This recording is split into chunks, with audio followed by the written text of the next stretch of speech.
sibuyas, luya, yung ating manok, siyempre ang ating nor sinigang, tamay soup, walang fresh na sampalok dito. mais, tsaka nilagyan ba yun ng paminta? No?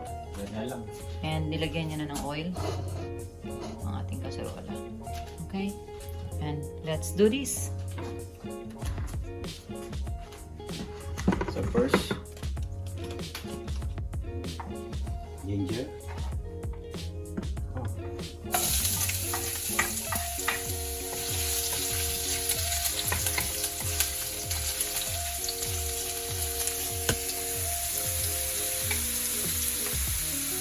Kasi madaling masunog ang bawang. So, ginger.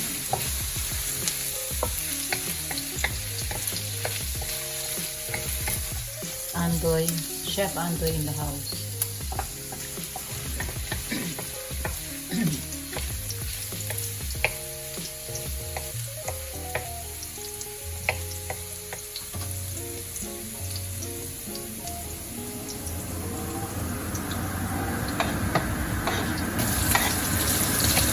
Onions.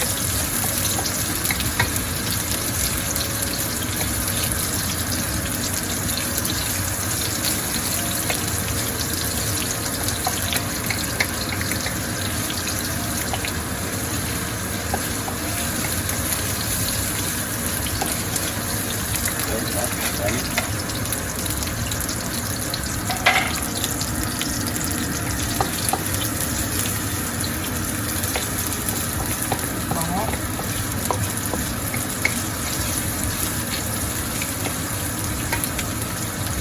Sabi nila kasabihan, kapag daw nagkikita pa lang at mabango na, magaling daw talaga magluto. Do you believe in that, honey? Yeah. So this, how our morning goes every day. Like, we cook our own meal Before going to work. before going to work. Bango. Puro kami si luto. Puro luto lang kami talaga. Mahilig kami luto. So this is Sinampalukang Manok for those who are watching late.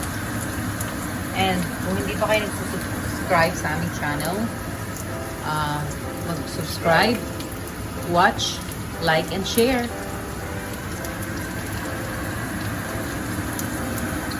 It's 8:30 in the morning. Pero lunch namin lahat na. Pero lunch pa niya namin ulamin. Yes, oo, kasi papasok siya. And I'm busy working sa aking mini office. So, I need to cook. I'm teleworking, so I can't cook. So, he has to be the one to cook for us. So, And lalagyan niya na ng fish sauce. fish sauce.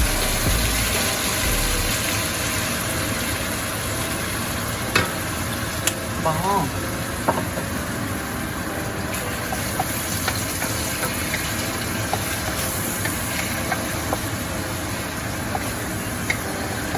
Ang ating sinampalukan ay chicken wings. So, masarap yan. Ito iba yung muna nila ingisa yung yung manok. Sa bawang sibuyas sa kabuyan. Then sa after nun, sa kanila lagyan ng patis. Ano malalasa yung dapat na gagawin yung patis mo?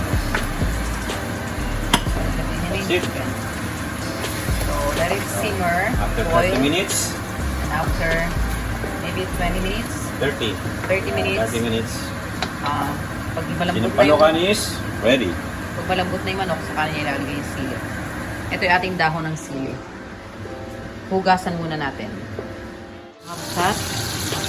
So, may sabaw na yung ating sinampalukan. May buong sili, luto na yung manok. So, ilalagay na natin ang sili. Maraming dahon. Meron din tayong hotdog. Siyempre.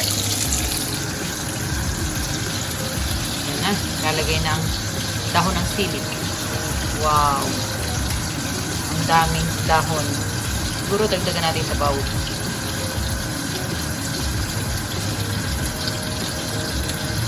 Konti lang yan pag nalanta. Diba? That's it.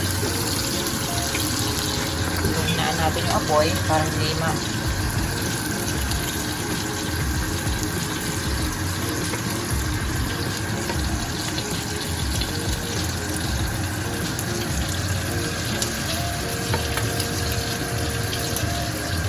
ito na. Yan, hahanguin na. Fresh from the garden, mga kakapsat. Yummy. Kapsat, nga nagurat. So, eto na nga. Eto na yung ating finished product ng ating sinampalukang manok na merong sili fresh from the garden. So, kain na tayo. Ready na. Meron tayong orange. And ilalagyan natin itong patis ng sili para ganahan tayong kumain. So yeah, we're ready to eat. Kain tayo, mga tayon. Amen!